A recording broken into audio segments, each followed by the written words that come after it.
Pension ഗുണഭോക്താക്കൾക്ക് ഈ മാസത്തിലെ ആനുകൂല്യ വിതരണവുമായി ബന്ധപ്പെട്ട കൂടുതൽ അറിയിപ്പുകൾ എത്തിച്ചേർന്നു. എല്ലാവിധ സർക്കാർ അറിയിപ്പുകൾക്കുമായി ഈ ചാനൽ സബ്സ്ക്രൈബ് ചെയ്യുക. സംസ്ഥാന സർക്കാരിൻ്റെ 65 ലക്ഷത്തോളം വരുന്ന സാമൂഹിക സുരക്ഷാ ക്ഷേമനിധി പെൻഷൻ ഗുണഭോക്താക്കൾക്ക് വമ്പൻ സന്തോഷ വാർത്ത.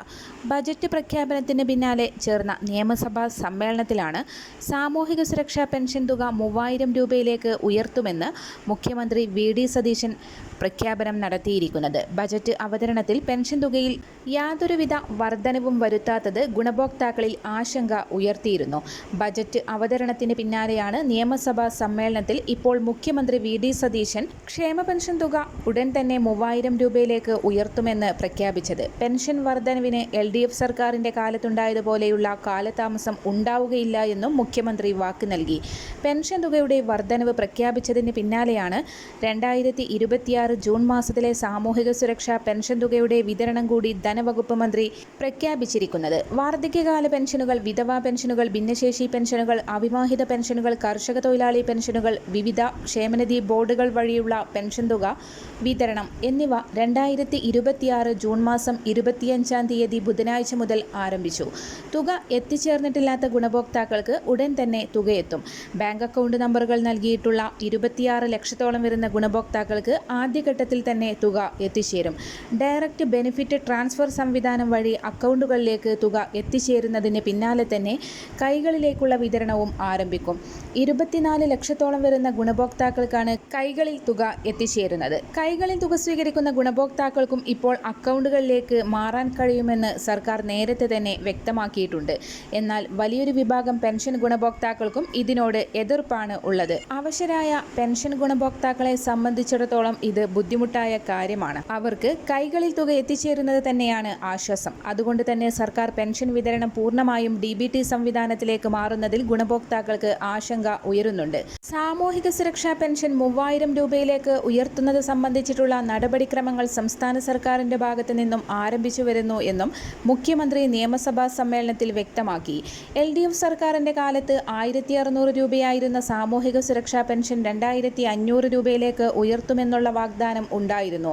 എന്നാൽ സർക്കാർ അധികാരത്തിലേറി 4.5 വർഷം പിന്നിട്ടപ്പോഴും പെൻഷൻ തുകയിൽ 100 രൂപയുടെ പോലും വർധന വരുത്തിയിട്ടില്ലായിരുന്നു. നിയമസഭാ തിരഞ്ഞെടുപ്പ് കാലഘട്ടത്തിലാണ് പെൻഷൻ തുക 1600 നിന്ന് 2000 രൂപയിലേക്ക് ഉയർത്തിയതെന്നും മുഖ്യമന്ത്രി സഭയിൽ ആഞ്ഞടിച്ചു. തിരഞ്ഞെടുപ്പ് അനുബന്ധിച്ച് 2 ആഴ്ച മുൻപ് 2000ത്തിലേക്ക് പെൻഷൻ തുക LDF സർക്കാർ ഉയർത്തിയതുപോലെ ആവില്ല തങ്ങളുടെ നടപടികളെന്നും വൈകാതെ തന്നെ ക്ഷേമ പെൻഷൻ തുക 3000 രൂപയിലേക്ക് UDF സർക്കാർ ഉയർത്തുമെന്നും അതിന് കാലതാമസം ഉണ്ടാവുകയില്ല എന്നും മുഖ്യമന്ത്രി നിയമസഭയിൽ വ്യക്തമാക്കി. ജനങ്ങളോട് നൽകിയ വാഗ്ദാനങ്ങൾ എത്രയും പെട്ടെന്ന് തന്നെ ഈ സർക്കാർ പാലിക്കുമെന്നും മുഖ്യമന്ത്രി വ്യക്തമാക്കി. ഇത് ഗുണഭോക്താക്കളെ സംബന്ധിച്ചിടത്തോളം ആശ്വാസകരമായി തീരും. നിലവിൽ ബുധനാഴ്ച മുതൽ ഗുണഭോക്താക്കൾക്ക് 2000 രൂപ വീതമാണ് കൈകളിലേക്കും അക്കൗണ്ടുകളിലേക്കും എത്തിച്ചേർന്നു തുടങ്ങുന്നത്. NSIP വിഭാഗത്തിൽപ്പെട്ട് പെൻഷൻ തുക സ്വീകരിക്കുന്ന ഗുണഭോക്താക്കൾക്കുള്ള വിതരണവും ആരംഭിച്ചു. എന്നാൽ ഇവർക്കുള്ള കേന്ദ്ര വിഹിതം ആധാർ അധിഷ്ഠിത ബാങ്ക് അക്കൗണ്ടുകളിലേക്ക് കേന്ദ്രം നേരിട്ടായിരിക്കും കൈമാറുക. നിലവിലിപ്പോൾ ഈ തുക കുറച്ച് ബാക്കിയുള്ള സംസ്ഥാന വിഹിതമാവും ഗുണഭോക്താക്കളിലേക്ക് ആദ്യഘട്ടത്തിൽ എത്തിച്ചേരുന്നത്. എന്നിരുന്നാലും കുറവ് വന്ന തുക വൈകാതെ തന്നെ അക്കൗണ്ടുകളിൽ ക്രെഡിറ്റ് ആകും. കൂടുതൽ സർക്കാർ ആനുകൂല്യങ്ങൾ വരും മണിക്കൂറുകളിൽ പ്രഖ്യാപിക്കും. അതേസമയം സ്ത്രീ സുരക്ഷാ പെൻഷൻ തുടരുന്ന കാര്യത്തിൽ സർക്കാർ ഇതുവരെ തീരുമാനം എടുത്തിട്ടില്ല എന്നും അദ്ദേഹം വ്യക്തമാക്കി. കഴിഞ്ഞ സർക്കാരിൻ്റെ കാലത്ത് ഫെബ്രുവരിയിലാണ് ഈ പദ്ധതി ആരംഭിച്ചത്. സാമൂഹിക ക്ഷേമ പെൻഷന്റെ ഭാഗമല്ല ഈ പദ്ധതിയെന്നും ഇതുമായി ബന്ധപ്പെട്ട കാര്യങ്ങൾ തീരുമാനിച്ച ശേഷം അറിയിക്കാമെന്നും മുഖ്യമന്ത്രി നിയമസഭയിൽ വ്യക്തമാക്കി. 16 ലക്ഷത്തോളം വരുന്ന സ്ത്രീ ഗുണഭോക്താക്കൾക്കാണ് സ്ത്രീ സുരക്ഷാ പെൻഷനുകൾ ലഭിച്ചുകൊണ്ടിരിക്കുന്നത്. ഏപ്രിൽ മെയ് മാസങ്ങളിലെ തുക ലഭിച്ചിട്ടുമില്ല. സ്ത്രീ സുരക്ഷാ പെൻഷനുകളുടെ വിതരണം പുനഃപരിശോധിക്കുകയും അതിലെ ഗുണഭോക്താക്കളുടെ മാനദണ്ഡങ്ങളും അടിസ്ഥാനങ്ങളും വ്യക്തമായി പരിശോധിക്കുകയും ചെയ്ത ശേഷം തീരുമാനം അറിയിക്കാമെന്നും മുഖ്യമന്ത്രി നിയമസഭയിൽ അറിയിച്ചിട്ടുണ്ട്. സംസ്ഥാന സർക്കാരുകളുടെ ആനുകൂല്യ വിതരണത്തോടൊപ്പം തന്നെ കേന്ദ്ര സർക്കാരുകളുടെ വിതരണം കൂടി ആരംഭിച്ചിരിക്കുകയാണ്. കർഷക ഗുണഭോക്താക്കളുടെ ആധാർ അധിഷ്ഠിത ബാങ്ക് അക്കൗണ്ടുകളിലേക്കാണ് PM കിസാൻ സമ്മാൻ നിധി യോജനയുടെ 23-ാം ഗഡുവായ 2000 രൂപയുടെ വിതരണം ആരംഭിച്ചിട്ടുള്ളത്. തുക എത്തിച്ചേർന്നിട്ടില്ലാത്ത ഗുണഭോക്താക്കളുടെ ആധാർ അധിഷ്ഠിത ബാങ്ക് അക്കൗണ്ടുകളിലേക്ക് തുക എത്തിച്ചേരും. നിലവിൽ 23-ാം ഗഡുവായ 2000 രൂപ വീതമാണ് അക്കൗണ്ടുകളിലേക്ക് എത്തിച്ചേർന്നുകൊണ്ടിരിക്കുന്നത്. KYC, ലാൻഡ് വെരിഫിക്കേഷൻ എന്നിവ പൂർത്തിയാക്കിയിട്ടുള്ള ഗുണഭോക്താക്കളുടെ മുടങ്ങിയിട്ടുള്ള ഗഡുവടക്കം പരമാവധി 4000 രൂപ വീതം അക്കൗണ്ടുകളിലേക്ക് എത്തിച്ചേരും. വരും ദിവസങ്ങളിൽ കൂടുതൽ പ്രഖ്യാപനങ്ങളും പ്രതീക്ഷിക്കാം. വലിയ പ്രഖ്യാപനങ്ങൾ കാത്തിരുന്ന ജനങ്ങളെയും സർക്കാർ ജീവനക്കാരെയും ഒരുപോലെ നിരാശപ്പെടുത്തി മുഖ്യമന്ത്രി VD സതീശൻ നിയമസഭയിൽ അവതരിപ്പിച്ച 2026-27 വർഷത്തെ പുതുക്കിയ സംസ്ഥാന ബജറ്റ്. സംസ്ഥാനം നേരിടുന്ന കടുത്ത സാമ്പത്തിക പ്രതിസന്ധികളുടെ പശ്ചാത്തലത്തിൽ പൊതുസമൂഹം ഏറെ പ്രതീക്ഷയോടെ ഉറ്റുനോക്കിയിരുന്ന സാമൂഹിക സുരക്ഷാ ക്ഷേമ പെൻഷനുകളിൽ ഇത്തവണ യാതൊരുവിധ വർധനവും വരുത്തിയിട്ടില്ല. ഇതോടൊപ്പം ശമ്പള പരിഷ്കരണവും കുടിശ്ശികകളുടെ വിതരണവും പ്രതീക്ഷിച്ചിരുന്ന സർക്കാർ ജീവനക്കാർക്കും ബജറ്റിൽ വലിയ തോതിലുള്ള അനുകൂല പ്രഖ്യാപനങ്ങൾ ഉൾപ്പെടുത്തിയിട്ടില്ല എന്നത് ശ്രദ്ധേയമാണ്. സംസ്ഥാനത്തെ ലക്ഷക്കണക്കിന് വരുന്ന നിർധനരായ സാധാരണക്കാർക്ക് കൈത്താങ്ങാകേണ്ട സാമൂഹിക സുരക്ഷാ ക്ഷേമ പെൻഷൻ തുക ഉയർത്താൻ ഇത്തവണ സർക്കാർ തയ്യാറായിട്ടില്ല. ഖജനാവിൻ്റെ നിലവിലെ ശോചനീയാവസ്ഥയും തീർപ്പാക്കാനുള്ള വൻ സാമ്പത്തിക ബാധ്യതകളും കണക്കിലെടുത്താണ് ജനപ്രിയമായ പെൻഷൻ വർധനവിൽ നിന്ന് സർക്കാർ പിൻവാങ്ങിയതെന്നാണ് സൂചന. കഴിഞ്ഞ സർക്കാരിൻ്റെ കാലത്തെ വൻ ബാധ്യതകളും കുടിശ്ശികകളും തങ്ങളുടെ ചുമലിലാണെന്ന് ആമുഖത്തിൽ വ്യക്തമാക്കിയ മുഖ്യമന്ത്രി ജീവനക്കാർ ഏറെ പ്രതീക്ഷയോടെ കാത്തിരുന്ന DA കുടിശ്ശികകൾ തീർപ്പാക്കുന്നതിനെക്കുറിച്ച് ബജറ്റിൽ യാതൊരുവിധ വ്യക്തതയും നൽകിയിട്ടില്ല. വലിയ സാമ്പത്തിക ആനുകൂല്യങ്ങൾ പ്രതീക്ഷിച്ച ജീവനക്കാർക്ക് ബജറ്റ് വലിയ രീതിയിലുള്ള ആശ്വാസകരമായ പ്രഖ്യാപനങ്ങളൊന്നും നൽകുന്നില്ല. പതിവ് വിതരണം മാത്രം. ജീവനക്കാരുടെ DAയും പെൻഷൻകാരുടെ DRഉം ഇനി മുതൽ മുടക്കം കൂടാതെ കൃത്യമായി നൽകുമെന്ന ഒരു ഉറപ്പു മാത്രമാണ് ബജറ്റിലുള്ളത്. കുടിശ്ശികകളെക്കുറിച്ച് ബജറ്റ് പൂർണ്ണമായി മൗനം പാലിക്കുന്നു. ജീവനക്കാരുടെ ലീവ് സറണ്ടർ ആനുകൂല്യങ്ങളുടെ കാര്യത്തിൽ വ്യക്തമായ പ്രഖ്യാപനങ്ങൾക്ക് പകരം ഉചിതമായ തീരുമാനം കൈക്കൊള്ളുമെന്ന പ്രഖ്യാപനം മാത്രമാണ് ബജറ്റിലുള്ളത്. മുൻ സർക്കാർ പ്രഖ്യാപിച്ച അഷ്വേർഡ് പെൻഷൻ പദ്ധതിയിലെ അവ്യക്തതകൾ നീക്കിയ ശേഷം നിലവിലുള്ള NPS പെൻഷൻ സംവിധാനം പരിഷ്കരിക്കാൻ നടപടികൾ സ്വീകരിക്കുമെന്ന് പറയുന്നുണ്ടെങ്കിലും സാമ്പത്തിക ആനുകൂല്യങ്ങൾ എപ്പോൾ ലഭ്യമാകുമെന്ന കാര്യത്തിൽ ഉറപ്പുകളില്ല. നിലവിലുള്ള മെഡിസപ്പ് ആരോഗ്യ സുരക്ഷാ പദ്ധതി സമഗ്രമായി പരിഷ്കരിക്കുമെന്ന പ്രഖ്യാപനവും ബജറ്റിലുണ്ട്. ഭരണപരമായ ചിലവുകൾ കുറയ്ക്കുന്നതിൻ്റെ ഭാഗമായി സമാന സ്വഭാവമുള്ള വിവിധ ക്ഷേമനിധി ബോർഡുകൾ തമ്മിൽ ലയിപ്പിക്കാനും ബജറ്റിൽ തീരുമാനമുണ്ട്. ഇതോടൊപ്പം സെക്രട്ടേറിയറ്റിലെ ഫയൽ നീക്കം വേഗത്തിലാക്കാൻ ഉദ്യോഗസ്ഥരുടെ തട്ടുകൾ കുറക്കുമെന്നും ബജറ്റ് വ്യക്തമാക്കുന്നു. ഭരണസൗകര്യം മെച്ചപ്പെടുത്തുന്നതിനായി സംസ്ഥാനത്ത് പുതിയ ജില്ലകളും താലൂക്കുകളും രൂപീകരിക്കുന്നതിനെക്കുറിച്ച് ശാസ്ത്രീയമായി പഠിക്കാൻ ഒരു പ്രത്യേക കമ്മീഷനെ നിയമിക്കുമെന്നാണ് ബജറ്റിലെ സുപ്രധാന പ്രഖ്യാപനം. മറ്റൊരറിയിപ്പ്. രാജ്യത്തെ കർഷകരെ സഹായിക്കുന്നതിനായി കേന്ദ്ര സർക്കാർ അവതരിപ്പിച്ച ഏറ്റവും മികച്ച പദ്ധതികളിലൊന്നാണ് പ്രധാനമന്ത്രി കിസാൻ സമ്മാൻ നിധി യോജന. കർഷകർക്ക് നേരിട്ട് സാമ്പത്തിക സഹായം നൽകുന്ന പദ്ധതിയാണ് ഇത്. സ്വന്തമായി കൃഷിഭൂമിയുള്ള കർഷക കുടുംബങ്ങൾക്ക് അവരുടെ കൃഷി ചിലവുകളും മറ്റു ആവശ്യങ്ങൾക്കുമായി ഈ പദ്ധതിയിലൂടെ പണം നൽകുന്നു. എന്നാൽ നിയമവിരുദ്ധമായി നിരവധി ആളുകൾ ഈ പദ്ധതിയുടെ ആനുകൂല്യം കൈപ്പറ്റുന്നതായി സർക്കാർ തിരിച്ചറിഞ്ഞിട്ടുണ്ട്. ഇത്തരക്കാർക്കെതിരെ സർക്കാർ കടുത്ത നടപടികൾ സ്വീകരിച്ചു വരികയാണ്. നിരവധി ആളുകളെ ഇതിനോടകം പദ്ധതിയുടെ ഗുണഭോക്തൃ ലിസ്റ്റിൽ നിന്ന് ഒഴിവാക്കി കഴിഞ്ഞു. ഈ പദ്ധതിയെപ്പറ്റി നിങ്ങൾ അറിഞ്ഞിരിക്കേണ്ട കാര്യങ്ങൾ. പദ്ധതിയുടെ ഗുണഭോക്താക്കൾക്ക് വർഷം 6000 രൂപയുടെ ധനസഹായം ലഭിക്കും. 2000 രൂപയുടെ 3 തുല്യ ഗഡുക്കളായാണ് ഈ തുക ലഭിക്കുക. സർക്കാർ നേരിട്ട് കർഷകരുടെ അക്കൗണ്ടുകളിലേക്ക് തുക വരവ് വെക്കുന്നു. ഇടനിലക്കാരില്ല. ഓരോ 4 മാസം കൂടുമ്പോഴാണ് ഈ തുക എത്തുക. PM കിസാൻ ഔദ്യോഗിക വെബ്സൈറ്റ് വഴിയാണ് അപേക്ഷകൾ സമർപ്പിക്കേണ്ടത്. വെബ്സൈറ്റിൽ കർഷകർക്ക് സ്വയം രജിസ്റ്റർ ചെയ്യാവുന്നതാണ്. അല്ലെങ്കിൽ അക്ഷയ കേന്ദ്രങ്ങൾ, ഉപഭോക്തൃ സേവന കേന്ദ്രങ്ങൾ വഴി ആവശ്യമായ രേഖകൾ നൽകിയും അപേക്ഷകൾ സമർപ്പിക്കാം. ആധാർ കാർഡ്, ഭൂമിയുടെ ഉടമസ്ഥാവകാശം തെളിയിക്കുന്ന രേഖകൾ, കരമടച്ച രസീത്, ആധാരം, ബാങ്ക് പാസ്ബുക്ക്, ആധാറുമായി ലിങ്ക് ചെയ്ത മൊബൈൽ നമ്പർ എന്നിവയാണ് ആവശ്യം. PM കിസാൻ മൊബൈൽ ആപ്പ് വഴിയും പുതിയ രജിസ്ട്രേഷൻ നടത്താവുന്നതാണ്. പദ്ധതിയുടെ ആനുകൂല്യം തടസ്സമില്ലാതെ ലഭിക്കുന്നതിന് ആധാർ കാർഡും ബാങ്ക് അക്കൗണ്ടും തമ്മിൽ ലിങ്ക് ചെയ്തിരിക്കണം. KYC പൂർത്തിയാക്കേണ്ടതും നിർബന്ധമാണ്. ഇതിനോടകം ആയിരക്കണക്കിന് പേരുകൾ PM കിസാൻ ഗുണഭോക്തൃ ലിസ്റ്റിൽ നിന്ന് ഒഴിവാക്കിയിട്ടുണ്ട്. നിങ്ങൾ ഇപ്പോഴും ഈ പദ്ധതിയുടെ ഗുണഭോക്തൃ ലിസ്റ്റിൽ ഉണ്ടോ എന്ന് ഉറപ്പുവരുത്തുന്നത് നല്ലതാണ്. ഇതിനുള്ള ഘട്ടം ഘട്ടമായ നടപടികൾ PM കിസാൻ ഔദ്യോഗിക വെബ്സൈറ്റ് സന്ദർശിക്കുക. ഹോം പേജിലെ ബെനിഫിഷ്യറി ലിസ്റ്റ് എന്ന ഓപ്ഷൻ തിരഞ്ഞെടുക്കുക.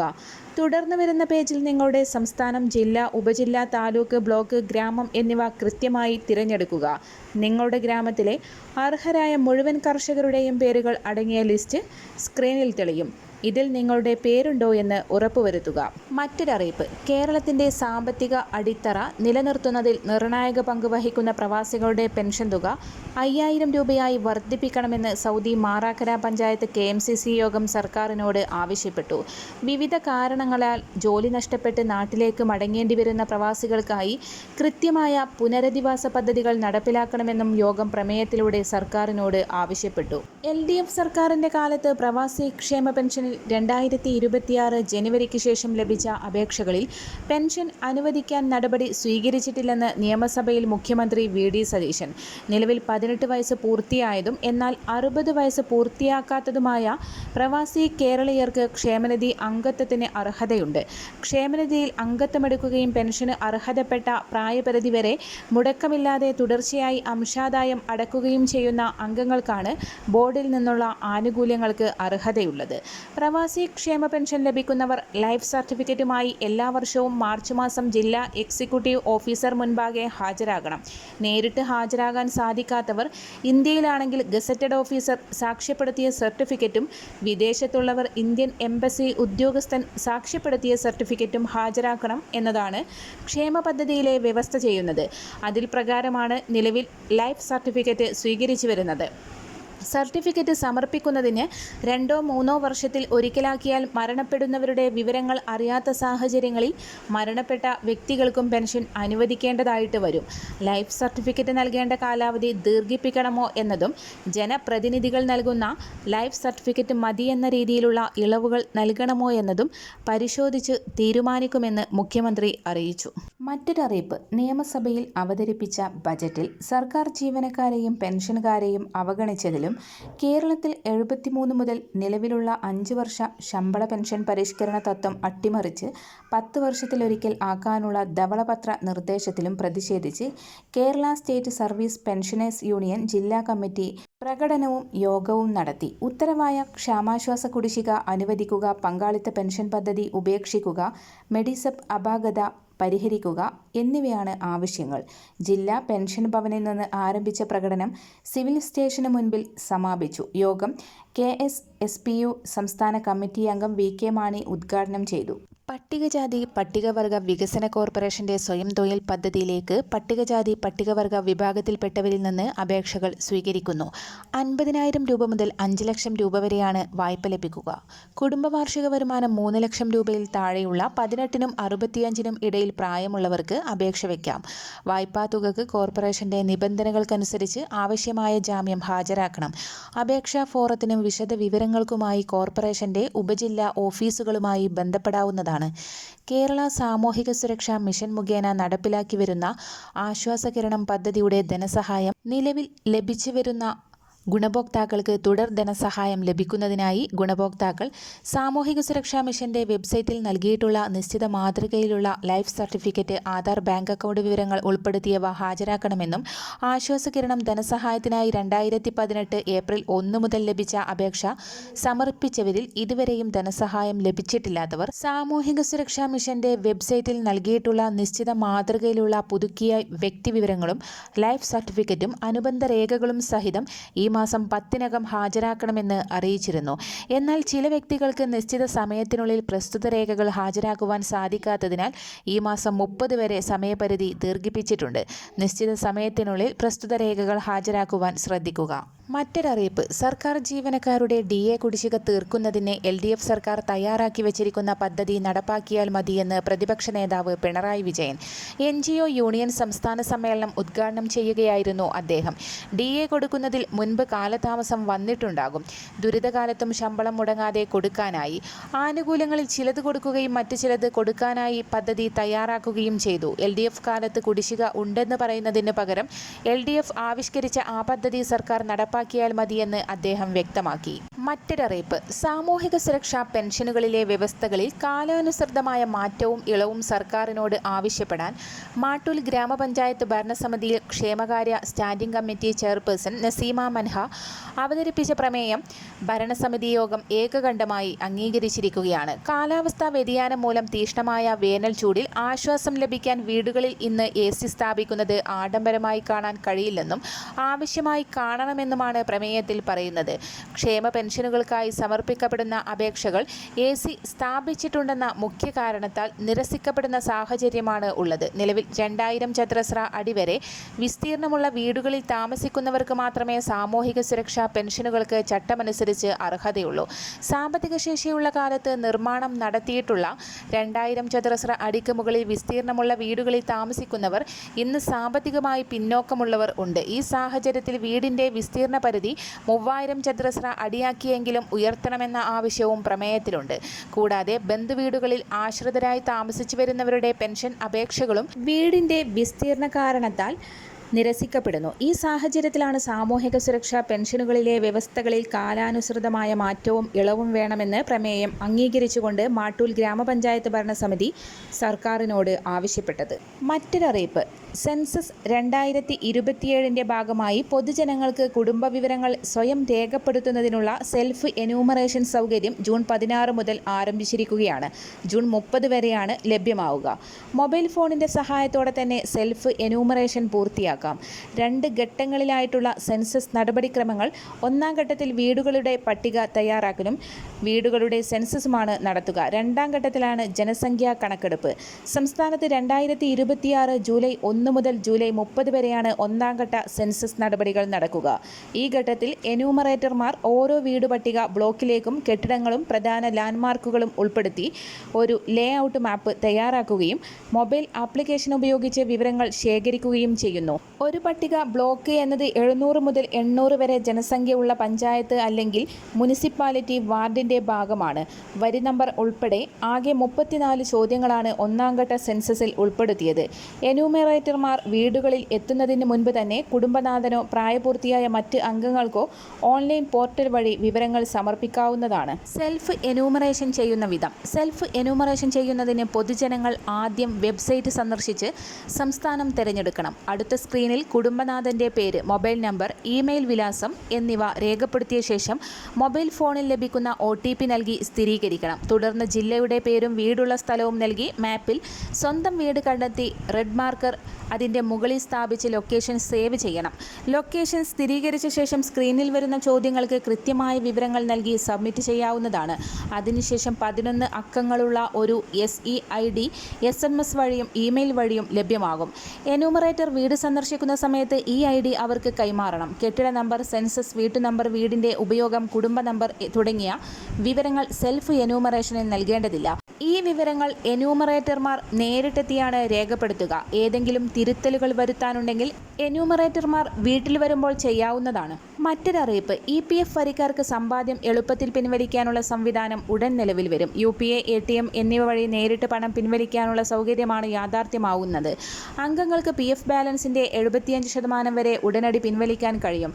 2025 ഒക്ടോബറിൽ കേന്ദ്ര തൊഴിൽ മന്ത്രാലയം വിജ്ഞാപനം ചെയ്ത പരിഷ്കാരം കോടിക്കണക്കിന് EPFO അംഗങ്ങൾക്ക് ഗുണകരമാകും.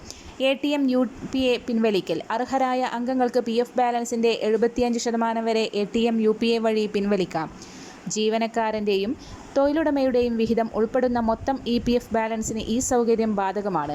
പരിശോധനയ്ക്കും മറ്റുമുള്ള കാലതാമസമില്ലാതെ തന്നെ പണം നേരിട്ട് ബാങ്ക് അക്കൗണ്ടുകളിൽ എത്തിച്ചേരും. 55 വയസ്സ് പൂർത്തിയായ ശേഷമുള്ള വിരമിക്കൽ, സ്ഥിരമായ വൈകല്യം, ജോലി ചെയ്യാനുള്ള കഴിവില്ലായ്മ, പിരിച്ചുവിടൽ, സ്വയം വിരമിക്കൽ, ഇന്ത്യയിൽ നിന്ന് താമസം മാറൽ എന്നീ സാഹചര്യങ്ങളിൽ മുഴുവൻ തുകയും പിൻവലിക്കാം. തൊഴിൽ നഷ്ടപ്പെട്ട ഉടൻ തന്നെ PF ബാലൻസിന്റെ 75% പിൻവലിക്കാം. തുടർച്ചയായി 1 വർഷം തൊഴിലില്ലായ്മ തുടരുകയാണെങ്കിൽ ബാക്കിയുള്ള 25% കൂടി പിൻവലിക്കാൻ സാധിക്കും. ഭാഗികമായ പിൻവലിക്കലുകൾക്ക് മുൻപ് കടുത്ത നിയന്ത്രണങ്ങൾ ഉണ്ടായിരുന്നു. പുതിയ നിർദ്ദേശപ്രകാരം പെൻഷൻ തുക പിൻവലിക്കുന്നതിന് 2 മാസത്തിന് പകരം 36 മാസം കാത്തിരിക്കണം. അംഗങ്ങൾ 10 വർഷത്തെ സേവന കാലാവധി പൂർത്തിയാക്കി പെൻഷന് അർഹരാകുന്നത് പ്രോത്സാഹിപ്പിക്കുന്നതിനാണ് ഇത്. അംഗത്തിനും കുടുംബത്തിനും ദീർഘകാല സാമൂഹിക സുരക്ഷ ഉറപ്പാക്കാൻ ഇതിലൂടെ സാധിക്കുന്നു. പണം പിൻവലിക്കുന്നതിനുള്ള മാനദണ്ഡങ്ങൾ. അംഗത്തിൻ്റെ യൂണിവേഴ്സൽ അക്കൗണ്ട് നമ്പർ ആക്റ്റീവ് ചെയ്തിരിക്കണം. UAN കാർഡുമായി ലിങ്ക് ചെയ്തിട്ടുള്ള മൊബൈൽ നമ്പർ പ്രവർത്തനക്ഷമമായിരിക്കണം. UAN നമ്പറുമായി Aadhaar card, bank account, PAN number, IFSC code എന്നിവ ലിങ്ക് ചെയ്തിരിക്കണം. എല്ലാവിധ സർക്കാർ അറിയിപ്പുകൾക്കുമായി ഈ ചാനൽ സബ്സ്ക്രൈബ് ചെയ്യുക.